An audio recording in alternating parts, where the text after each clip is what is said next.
বারবার ফোন করে বলে আমরা ভাইরাস গার্ড ব্যবহার করব, সব ঠিক আছে স্যার, কিন্তু ভাইরাস গার্ড ব্যবহার করার আগে কোন কোন বিষয়গুলো ধ্যান দিতে হবে। আমি তাদের জন্য বলে রাখি, ভাইরাস গার্ড ব্যবহার করার জন্য অবশ্যই করে নাইট্রেট অ্যামোনিয়া চেক করে নিতে হবে। নাইট্রেট অ্যামোনিয়া যদি না আপনি চেক করে নেন, তাহলে কিন্তু আপনার ভাইরাস গার্ড ব্যবহার করে কিন্তু খুব ভালো ফল হবে না। যদি আপনি ভালো লেভেলের নাইট্রেট অ্যামোনিয়া জিরো করার মেডিসিন ব্যবহার করে থাকেন, তাহলে কিন্তু আপনি নিশ্চিন্তে ভাইরাস গার্ড ব্যবহার করতে পারেন। কিন্তু যদি বলেন না আমি ভাইরাস মানে আপনার গ্যাসের জন্য আমি কোনো মেডিসিন ব্যবহার করিনি, কোন মেডিসিনটা ভালো হবে, তাহলে বলবো আমাদের মেডিসিন যদি বলেন গ্যাস আউট আপনার নাম্বার 1 মেডিসিন আছে, এটা ব্যবহার করলে আপনার কিন্তু নাইট্রেট অ্যামোনিয়া জিরো হয়ে যাবে। তারপরে গিয়ে কিন্তু আপনি আমাদের এই ভাইরাস গার্ডটা, যেটা ভাইরাসের জম নামে পরিচিত, ওই ভাইরাসের জমকে আপনি ব্যবহার করতে পারেন। সম্পূর্ণরূপে কিন্তু আপনার ভাইরাস নির্মূল হবে। এবং আরেকটা জিনিস মাথায় রাখবেন, ভাইরাস গার্ড ব্যবহার করার জন্য অবশ্যই কোনো রোদ দেখে কিন্তু ব্যবহার করবেন।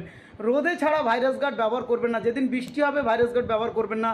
যেদিন খাদ্য দেবেন, এই আপনার যেদিন ভাইরাস গার্ড ব্যবহার করবেন সেদিন কিন্তু খাদ্য দেবেন না, সেদিন খাদ্য কিন্তু বন্ধ থাকবে, পুরোপুরিভাবে খাদ্য বন্ধ থাকবে। ভাইরাস গার্ড যেদিন ব্যবহার করবেন রোদে ব্যবহার করতে হবে। দ্বিতীয়ত, এই ভাইরাস গার্ড ব্যবহার করলে অবশ্যই খাদ্য বন্ধ রাখবেন।